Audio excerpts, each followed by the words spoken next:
नमस्कार। मैं doctor Parvatraj Tambade, senior psychiatrist, Tele MANAS, union territory of Dadra Nagar Haveli, Daman and Diu. आप मुझे देख पा रहे हैं, सुन पा रहे हैं। मैं आपको नहीं देख पा रहा हूं, परंतु ये महसूस कर रहा हूं कि बहुत सारे चेहरे उस छोर पर जाने पहचाने से है। इस साल हम तीसरी बार मिल रहे हैं। पहली बार हम मिले थे कि क्लासरूम में हम कैसे जो बच्चे व्यसनों के साथ एक्सपेरिमेंट कर रहे हैं, व्यसनाधीन या फिर व्यसनों की लत उन्हें लग चुकी है, उनके साथ कैसे डील करना है, उनको कैसे पहचानना है।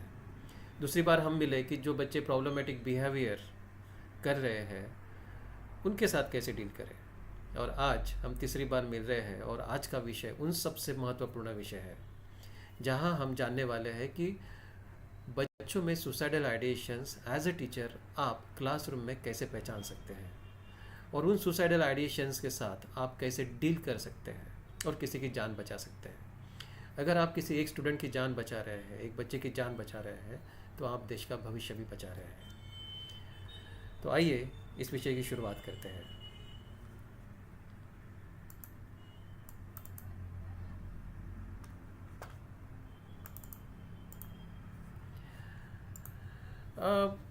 आप में से हर एक के प्रोफेशनल लाइफ में कभी ना कभी आपने ये अनुभव किया होगा कि कोई बच्चा किसी ने सुसाइड कर ली जो आपका विद्यार्थी था, और इस घटना को सुनकर आपके मन में तरह तरह की भावनाएं उमड़ आई होगी। बहुत बार जब हम सुनते हैं कि किसी बच्चे ने, किसी स्टूडेंट ने आत्महत्या की, तो हमारे मन में नकारात्मक विचार ही आते हैं। गुस्सा आता है, अरे कैसा बच्चा है कि उसने अपने माँ बाप के बारे में भी नहीं सोचा। या फिर कभी कभी बहुत दया भी आती है, सहानुभूति भी होती है। बेचारा पढ़ाई से बोझ का मारा फेल हो गया तो उसने आत्महत्या कर ली। तो ये बेचारा या फिर गुस्सा, हम उसे विक्टिम बनाते हैं या फिर हम उसे कल्प्रिट बनाते हैं। परंतु क्या इस भावनाओं के, इस नकारात्मक भावनाओं के परे हम ये सोचते हैं कि ये जो सुसाइड हुई थी ये प्रिवेंटेबल थी? हाँ, हर सुसाइड जो है वो प्रिवेंटेबल होती है अगर हम सही समय पर उस सुसाइडल आइडिएशंस को पहचानें और उसे सही समय पर इंटरवेंशंस दें। हमारे देश में जो मोस्ट ऑफ द सुसाइड होती है वो 15 से 39 इस उम्र के दौरान होती है। और जो बच्चे 15 से 20, 19, 15 से 19 इन दौरान जिनका मृत्यु होता है, उनमें से जो लीडिंग कॉज ऑफ डेथ है वो सुसाइड ही है। 8% स्टूडेंट्स हमारे देश में सुसाइड कर रहे हैं, यानी हमारे देश का भविष्य 8% से हम अभी खराब हो रहा है, जिसे हम बचा सकते हैं। कैसे?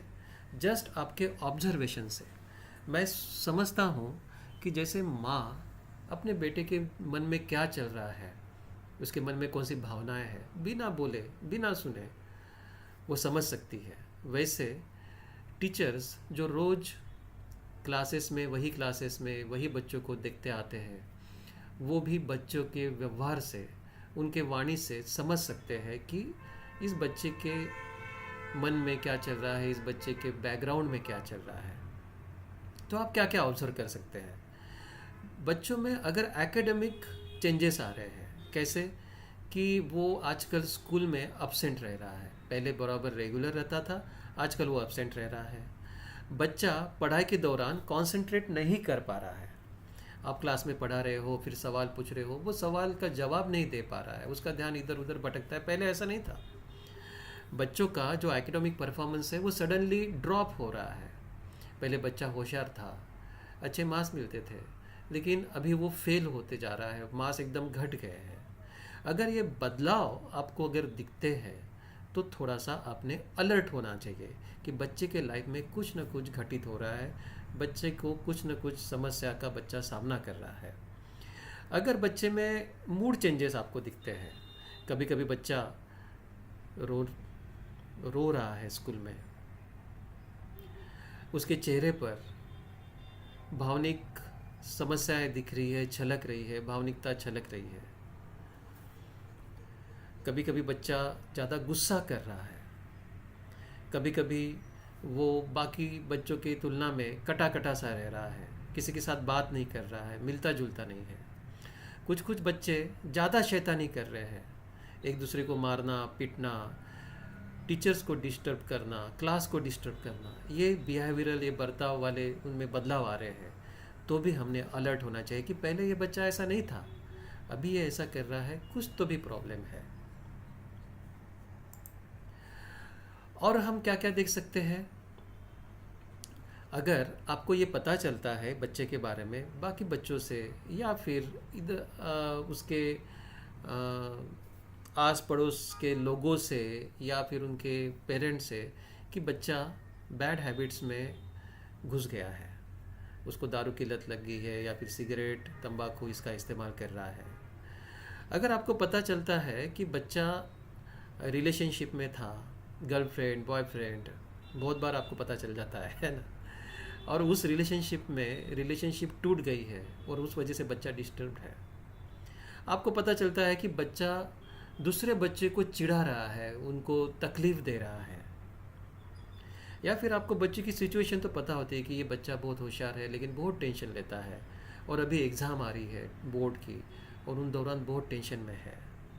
आपको पता चलता है कि इसके घर में कोई इवेंट हो चुका है, किसी की डेथ हो चुकी है, या फिर घर में कुछ प्रॉब्लम्स चल रहे हैं।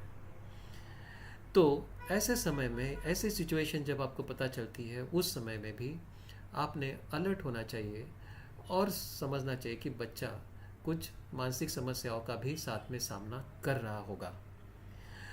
और जब भी आप क्लास में जा रहे हैं और पूरे क्लास में एक नज़र घुमा रहे हैं, तो पढ़ाई के साथ साथ जब भी आप बच्चों की तरफ देख रहे हैं, बस आपको इतना देखना है कि बच्चे के मूड में या फिर बच्चे की बिहेवियर में कौन से बदलाव हो रहे हैं। अगर आप में ये सडन चेंजेस दिखते हैं, उसके एकेडमिक परफॉर्मेंस में, उसके मूड चेंजेस में, उसके बर्ताव में, वो बैड हैबिट में गया हुआ है, या फिर उसकी रिलेशनशिप में आपको इश्यूज दिखते हैं, उसके चेहरे पर तनाव छलक रहा है एग्ज़ाम का या फिर कोई लाइफ इवेंट क्राइसिस का, तो आप अलर्ट हो जाइए और बच्चों के साथ बात कीजिए। आप क्या कर सकते हैं, बच्चों के साथ बात कीजिए। कैसे बात करना है, सबके सामने नहीं, नोट कर लीजिए। पीरियड हो जाने के बाद में बच्चे को बुलाइए, आपके रूम में बुलाइए। हाँ, टीचर्स के रूम में, सब टीचर्स के साथ वैसे नहीं, कोई दूसरी एक सेपरेट रूम है, वहाँ बुलाइए और बच्चे को बताइए कि बेटा, मैं ऑब्ज़र्व कर रहा हूँ कि आप कोई समस्या का सामना कर रहे हैं। अपना जो कंसर्न है वो उसको जताइए, मुझे आपकी फ़िक्र हो रही है, क्या आप बता सकते हैं कि क्या हो रहा है आपके साथ। एक्टिवली लिसन कीजिए, और वो जो भी बताता है वो विदाउट एनी जजमेंट बस आपको सुनना है। वहाँ कोई भी एडवाइस नहीं देना है, वहाँ कोई भी सलाह नहीं देना है, बस सुनने के मोड पर आ जाइए। उसको बोलने के लिए प्रेरित कीजिए, उसको बोलने के लिए एक अच्छा अनुकूल वातावरण दीजिए। उसके बाद क्या करना है, उसके बाद QPR करना है। QPR यानी क्या, आपने CPR सुना होगा। किसी को कोई हार्ट अटैक आता है तो आप CPR देकर, कार्डियो पल्मोनरी रिससाइटेशन, ये देकर उसकी आप जान बचा सकते हैं। वैसे ही अगर किसी बच्चे में सुसाइडल आइडिएशंस है, नकारात्मक ज़िंदगी के बारे में भावनाएं हैं, तो आप थोड़ा सा इस QPR के टेक्निक के माध्यम से आप उसकी जान बचा सकते हैं। और बहुत ही आसान है, जैसे CPR सीखना आसान है और करना भी आसान है लेकिन जीवनदायक है, वैसे ही QPR सीखना आसान है और एग्जीक्यूट करना भी आसान है और जीवनदायक है। साथ में आप उसे फर्स्ट एड दे सकते हैं, जिसे हम साइको सोशल फर्स्ट एड बोलते हैं। कोई बच्चा आपके स्कूल में है और कोई उसको चोट लगी, तो आप क्या करते हैं, उसको दवाखाने पहुंचने तक आप राह नहीं देखते, पहले आप उसका प्रथमोपचार करते हैं, है ना। उसको आप क्लीन करते हैं, मलहम लगाते हैं और फिर पट्टी करते हैं, फर्स्ट एड देते हैं। वैसे ही अगर आपको पता चलता है कि ये बच्चा किसी मानसिक समस्या से, दुख दर्द से गुजर रहा है, सुसाइडल आइडिएशंस उसको आ रहे हैं, तो आप QPR के साथ साथ उसे आप वहीं के वहीं फर्स्ट एड भी दे सकते हैं। कैसे दे सकते हैं, आगे हम देखने वाले हैं। क्यूपीआर यानी क्या? जैसे मैंने कहा सीपीआर होता है, वैसे ही क्यूपीआर जो है वो जीवनदायक है। क्यू यानी क्वेश्चन करना, क्यू फॉर क्वेश्चन। कौन से क्वेश्चन कर सकते हैं आप? जैसे मैंने कहा कि बच्चे को आप सेपरेट रूम में लेकर जा रहे हैं, उसको आप कंसर्न अपना जता रहे कि बेटा मैं आपको देख रहा हूँ कई दिनों से, आप शायद किसी समस्या का सामना कर रहे हैं, किसी दुख दर्द का सामना कर रहे हैं, क्या ऐसा है? दूसरी बात, आप डायरेक्ट क्वेश्चन भी पूछ सकते हैं कि बेटा जब कोई ऐसी समस्या होती है, दुख दर्द आता है, तो कभी कभी ऐसा लगता है कि ये ज़िंदगी नहीं होती तो अच्छा है, क्या आपको ऐसा कुछ लग रहा है? या फिर उसके भी आगे आप डायरेक्ट क्वेश्चन भी कर सकते हैं कि बेटा जब ऐसा कोई दुख दर्द टेंशन होता है तो मर जाने की इच्छा होती है कुछ कुछ लोगों को, क्या आपको भी कोई ऐसी इच्छा होती है? हाँ, आप डायरेक्ट भी पूछ सकते हैं। बहुत बार लोग मुझे बोलते हैं कि सर अगर हम ऐसे डायरेक्ट पूछेंगे तो उल्टा हम उसके मन में तो आत्महत्या के विचार डाल रहे हैं। नहीं, आप रॉन्ग है, आप आत्महत्या के विचार नहीं डाल रहे हैं। उल्टा जो भावनिक टर्मोइल, इमोशनल टर्मोइल, भावनिक आघात, भावनिक विचार चक्र उसके मन में शुरू है, उसको चैनलाइज होने के लिए ये जरिया हो सकता है। और जब आप आत्महत्या के विचार आ रहे कि नहीं पूछते हैं, तो सडनली उसे इतना तो एहसास हो जाता है कि देयर इज़ समवन जो मुझे, मेरी भावनाओं को समझ रहा है और मुझे सहारा देना चाहता है। पूछने से आत्महत्या के विचार बढ़ते नहीं, उल्टा आत्महत्या के विचार कम हो सकते हैं। दूसरा, क्यूपीआर में से पी फॉर परसुएडिंग। परसुएडिंग यानी क्या? बस उसको पटाना है ना, उसको आपको घेरे में लेना है जिंदगी चुनने के लिए। कैसे? उसको जताना है कि आप एज अ टीचर, आप उसकी परिस्थिति को, उसके दुख दर्द को समझ रहे हैं। आपको कहना है देख बेटा, आपको सुन के मैं आपके परिस्थिति को, आपके दुख दर्द को मैं समझ रहा हूँ। आप अपने आप को अकेला मत समझो, मैं आपके साथ में हूँ और मैं आपकी मदद करना चाहता हूँ। अगर आप प्रोफेशनल मदद लेते हैं तो ज़रूर इस प्रॉब्लम से बाहर आ सकते हैं। आपने क्या कहा? प्रोफेशनल मदद। प्रोफेशनल मदद यानी क्या? काउंसलर की मदद। 14416 ये टेलीमानस हेल्पलाइन है, इस बारे में और हम बात करेंगे ही।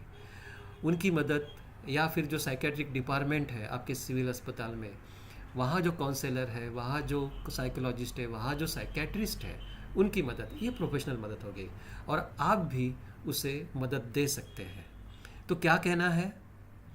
आपको कहना है कि मैं आपकी परिस्थिति को, आपके दुख दर्द को समझ रहा हूँ, आप अकेले नहीं हैं, मैं आपके साथ में हूँ। आपको पता है कि लोग सुसाइड क्यों करते हैं? बहुत बार सुसाइड लोग इसलिए करते हैं क्योंकि वो असहाय महसूस करते हैं, वो समाज से अकेला महसूस करते हैं, कोई उनकी मदद करने के लिए नहीं है, ऐसा वो महसूस करते हैं। इसलिए ये जो वाक्य है, आप अकेले नहीं, मैं आपके साथ में हूँ, ये किसी की जान बचा सकता है। मैं आपकी मदद करना चाहता हूँ। और कौन सी मदद? पहले तो मैं आपको प्रोफेशनल हेल्प देना चाहता हूँ, जिससे आप आपके इस भावनिक टर्मोइल से, इस भावनिक आघात से बाहर आ सकते हैं। हेल्प बहुत बार हमारी मर्यादाएं होती है। अगर बच्चा परीक्षा में फेल हो गया है, आप जाके उसको पास तो नहीं कर सकते हैं।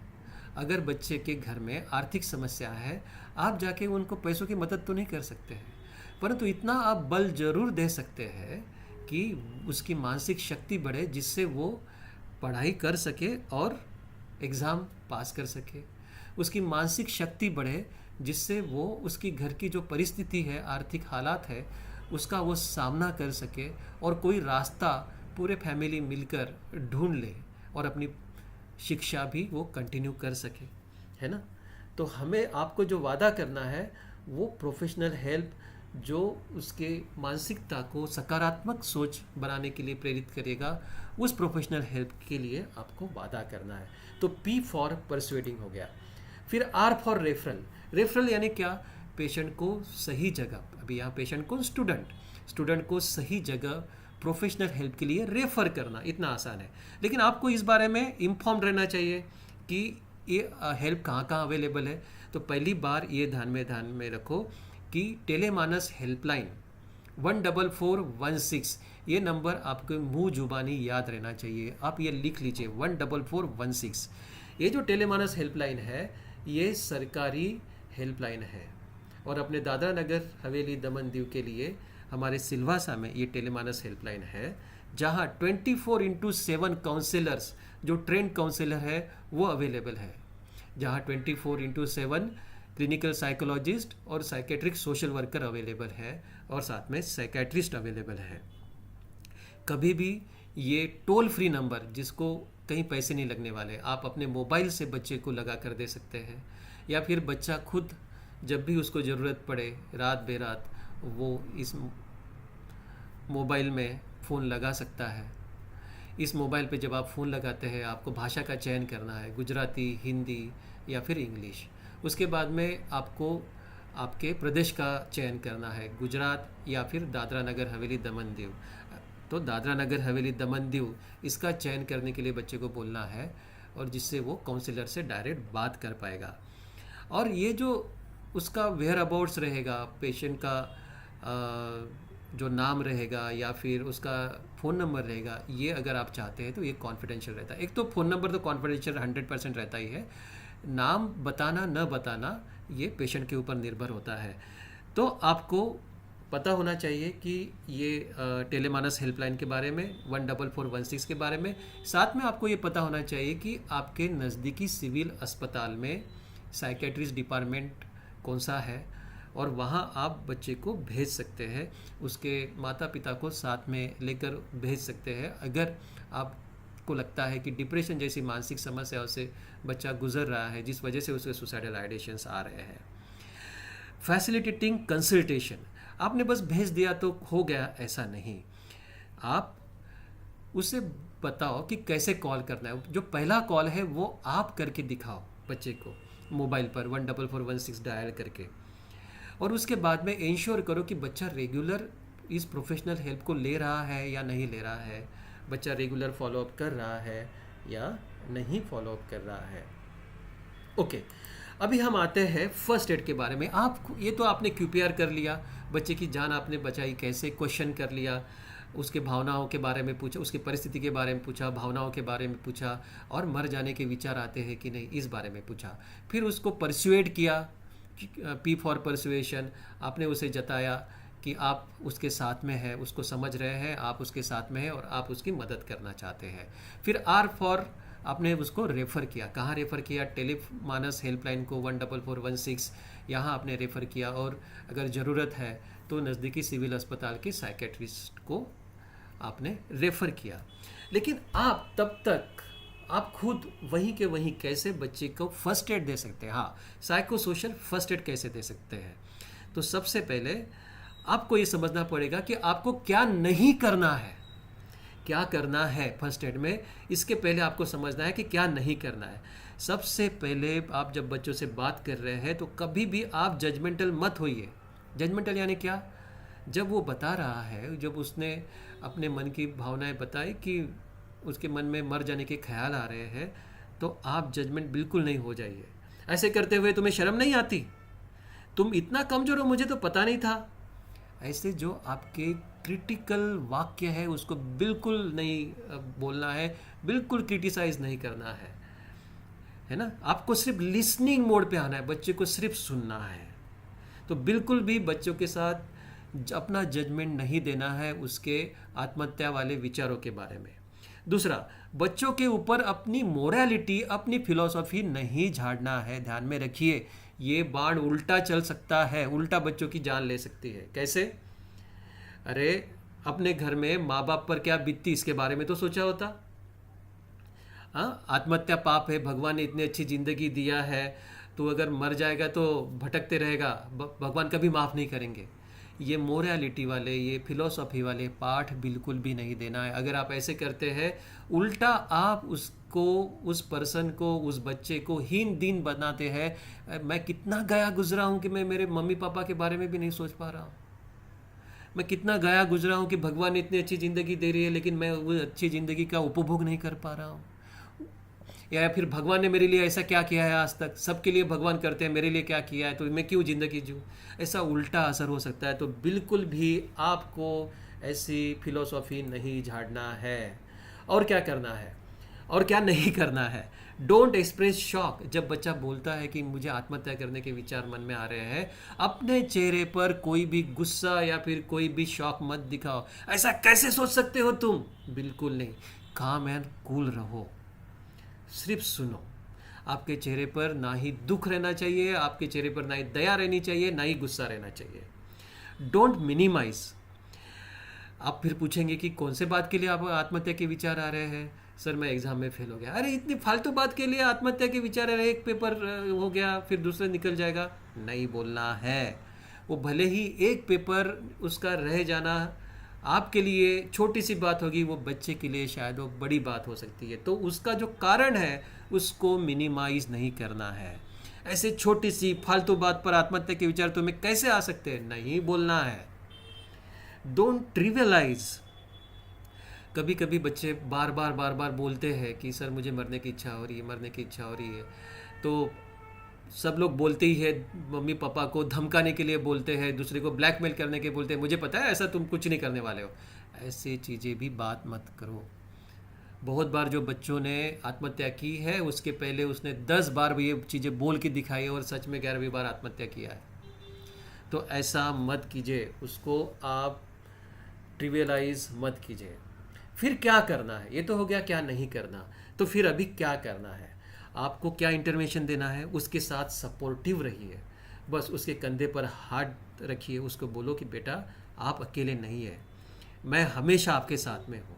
इस टेंशन का सामना करने के लिए मैं आपकी मदद करना चाहता हूँ। जैसे मैंने कहा कि बहुत बार बच्चे अपने आप को अकेला महसूस करते हैं कि दुनिया में कोई उनको समझने वाला नहीं है, कोई उनका साथ देने वाला नहीं है, इसलिए वो आत्महत्या करते हैं ना। इसलिए ये जो एक वाक्य है कि आप अकेले नहीं है, मैं आपके साथ में हूँ, ये उसकी जान बचा सकता है।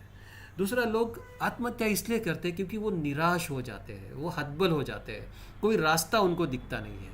तो उसमें ये आशा की किरण जगाना बहुत ज़रूरी होता है। तो उनसे कहिए आपकी समस्या कितने भी कठिन हो, पर इससे बाहर आने के लिए भी रास्ते हैं, चाहे थोड़ा समय लगे, हम पूरा प्रयास करेंगे और हो जाएगा, है ना। आप उसमें क्या कर रहे हो? आप उसमें एक आशा की किरण जगा रहे हो। अच्छा, बच्चों के साथ एक कॉन्ट्रैक्ट आप कर सकते हैं कि देखो बेटा, आपके मन में आत्महत्या के ख्याल आ रहे हैं, लेकिन आप एक बात जान लो कि जब तक इस आपके समस्या का हल नहीं होता है, तब तक भले ही आपके मन में विचार आते होंगे, परंतु आप कोई भी कदम आत्महत्या की ओर नहीं उठाओगे, अपने आप को कोई भी नुकसान नहीं करोगे। ये मुझे वादा करो, ये मुझे वचन दो, या फिर उससे लिखित स्वरूप में ले लो। जब जब उसके मन में घर में जाने के बाद में आत्महत्या के विचार आएंगे, आपको वो याद करेगा, नहीं मैंने सर को वचन दिया है, मैंने मैडम को वचन दिया है, नहीं मैंने लिख के दिया है, मैं ये नहीं करूँगा। और सर ने कहा है कि समय के साथ साथ प्रॉब्लम भी सॉल्व हो जाएगा। हम बच्चे को क्राइसिस प्लान दे सकते हैं। क्राइसिस प्लान यानी क्या? बच्चा जब घर में जा रहा है और आपने तो यहाँ क्लासरूम में समझाया, लेकिन घर में जाने के बाद में भी उसके मन में आत्महत्या के विचार आ रहे हैं, तो वो क्या कर सकता है? वो अपने आप को डिस्ट्रैक्ट कर सकता है। कौन से कामों में डिस्ट्रैक्ट कर सकता है? जो काम उसको पसंद है, गाना सुनना पसंद है, खेलना पसंद है, टीवी देखना अगर पसंद है, अपने दोस्तों के साथ बात करना पसंद है, अपने रिश्तेदारों के साथ बात करना पसंद है, ऐसे कामों में उसने अपने आप को बिजी रख देना चाहिए। या फिर अपनी रूम वो साफ़ कर सकता है, अपने जो बुक्स है उसे ऑर्गेनाइज करके रख सकता है। ऐसे सिंपल काम भी हमें डिस्ट्रैक्ट करते हैं। आत्महत्या जो है एक लहर की तरह उठती है, और वो समय निकल गया तो वो लहर नीचे जाती है। ये भावनिकता की लहर है। तो बच्चे को आपको इस बारे में बताना पड़ेगा, इस इंटरवेंशन के बारे में, कि बेटा अगर ऐसा हो, मन में विचार आए, तो आप अपने आप को इस तरह से डिस्ट्रैक्ट कर सकते हो। आप उसको फिजिकल एक्सरसाइज करने को बोलिए। अगर लड़कियां हैं तो जंपिंग वो कर सकती है, स्किपिंग कर सकती है ना, वो जो रोप स्किपिंग होती है वो कर सकते हैं। बच्चे हैं तो वो पुशअप्स कर सकते हैं या फिर जंपिंग जैक्स कर सकते हैं, जिससे एंडोर्फिन रिलीज़ होता है और एक सेंस ऑफ वेलबींग आता है और हम डिस्ट्रैक्ट भी हो जाते हैं। बच्चे के मन में आत्महत्या के विचार आ रहे हैं तो वो किसी के साथ बात कर सकता है। कोई अपना सगा संबंधी जो उसको समझता है, जिसका बच्चे को विश्वास है, कोई दोस्त या फिर कोई रिश्तेदार, उसके साथ वो बात कर सकता है। अगर नहीं है बात करने के लिए तो वो डायरी में या फिर किसी कॉपी में वो लिख सकता है अपनी भावनाएं। जैसे प्रेशर कुकर होता है ना, प्रेशर कुकर का प्रेशर जब बढ़ जाता है तब सीटी बजती है तो पूरी भाप निकल जाती है और अंदर का प्रेशर रिलीफ होता है। वैसे ही अपने मन में जो भावनिकता उमड़ आ जाए तो अगर हम किसी के साथ बात करते हैं या फिर लिख भी लेते हैं तो भी हमारा जो मानसिक तनाव है, मानसिक प्रेशर है, वो कम हो जाता है। इवन उस समय में वो 14416 इस टेलीमानस हेल्पलाइन पे बात करता है और सिंपल अपने मन की बातें वो बोलता है तो भी ये प्रेशर रिलीफ होता है और ये बहुत ही अच्छा साधन है। और क्या कर सकते हैं? ये तो हो गया, आपने वो बच्चे को एक क्राइसिस इंटरवेंशन प्लान दे दिया था कि ऐसे समय में विचार आए तो क्या करना। लेकिन साथ में आपको बच्चे को एक सेफ्टी भी प्रोवाइड करनी है, तो आप उनके घर वालों के साथ बात कर सकते हैं। हाँ, लेकिन विश्वास भी लेना पड़ेगा, उस बच्चे को बोलना पड़ेगा कि बेटा मैं आपके मम्मी पापा को बात कर रहा हूँ इस बारे में। और बच्चे से बात कीजिए कि उसके अगर उसने जो प्लानिंग किया है अगर सुसाइड के बारे में, तो कोई डोरी उसने ला के रखी है क्या, कोई पॉइजन ला के रखी है क्या, उसके साथ निगोशिएट कीजिए और वो अपने कब्जे में लीजिए। उनके मम्मी पापा को बोलिए कि उसके रूम चेक करें और वहाँ से वो सब चीज़ें घर से वो निकाल लें। बच्चे को प्रेरित करें कि कोई सगा संबंधी जिससे वो विश्वासु है, कोई दोस्त जहाँ वो हमेशा उसके साथ बात करे, या फिर आप आइडेंटिफाई करें, जैसे मम्मी है कि वो बेटे के साथ बात करे, पिताजी है वो बेटे के साथ एक दोस्त के हैसियत से बात करे और उसके अपने भावनाओं को प्रदर्शित होने दे और सिर्फ सुने, ना कि उसको ज्ञान दे, लेक्चर दे, नहीं, सिर्फ सुने। अगर आपको किसी को कॉन्फिडेंट बनाना है, यानी बच्चों जहाँ दिल खोल के बात कर सकता है किसी को बनाना है, तो उनको बोलना है कि आपको कुछ भी फिलॉसफी नहीं झाड़नी है, आपको कोई भी एडवाइस नहीं देना है, सिर्फ सुनना है। बच्चे को एक्सेसिबिलिटी दे, उसको कहे कि बेटा जब भी आपको ज़रूरत पड़े आप मुझे फ़ोन कर सकते हैं, या फिर क्लास में आप कभी भी आकर मुझे मिल सकते हैं, या फिर जब भी आपको ज़रूरत लगे 14416 ये जो टेलीमानस की हेल्पलाइन है, यहाँ आप फ़ोन करके कॉल कर सकते हैं। Always help is near you, आप हमेशा आपके साथ, आप अकेले नहीं हैं, आपके साथ मदद हमेशा है। और हमेशा उसको फॉलो अप कीजिए कि वो सही तरीके से कर रहा है कि नहीं, हॉस्पिटल में जा रहा है कि नहीं, प्रोफेशनल हेल्प ले रहा है कि नहीं। तो आप एक गेट कीपर है बिटवीन लाइफ एंड डेथ। आप एक उस प्रहरी की तरह है जो जिंदगी और मौत के बीच में खड़ा है। और ये प्रहरी, अगर कोई बच्चा, अगर कोई स्टूडेंट ज़िंदगी को छोड़ के मौत की ओर बढ़ रहा है तो वहाँ उसे रोकता है, वो उसे एक आशा की किरण देता है, उसके दुख दर्द को समझता है और उस दुख दर्द को एक मरहम लगाता है और उसको ज़िंदगी की ओर बढ़ने के लिए प्रेरित करता है। तो आपको क्या करना है, सिर्फ QPR को समझना है, ध्यान में रखना है, Q फॉर क्वेश्चन। ऐसे टेंशन में क्या आपको लगता है कि ये ज़िंदगी नहीं होती है तो अच्छा होता है? ऐसा आप क्वेश्चन पूछते हो तो उसके भावनाओं को एक चैनल मिल जाता है, जरिया मिल जाता है एक्सप्रेस होने का, और फिर आप उसे सुनते हो। P फॉर परसुएशन, आप उसको परसुएट करते हो, पटाते हो कि आप उसके परिस्थिति को, उसके दुख दर्द को समझ रहे हैं, वो अकेला नहीं है और आप उसके साथ में हैं, आप उसकी मदद करना चाहते हैं, उसे प्रोफेशनल हेल्प लेने के लिए आप उसकी मदद देना चाहते हैं। R फॉर रेफरल्स, यानी आप टेलीमानस हेल्पलाइन जो है 14416 यहाँ कॉल करके उसकी काउंसलिंग आप करने के लिए प्रेरित करने वाले हैं, और एक डेमोन्स्ट्रेट आप खुद करके देने वाले हैं, उसके बाद में वो खुद करेगा और आप फॉलो अप भी लेने वाले हैं। तो जस्ट रिमेंबर QPR। आप टीचर तो है ही, आप शिक्षक तो है ही, आप भविष्य बना तो रहे हैं, साथ में एक प्रहरी बन के ज़िंदगी और मौत के बीच में आप भविष्य बचा भी सकते हैं। धन्यवाद। मैं डॉक्टर पर्वतराज तांबड़े, फिर हम कभी मिलेंगे।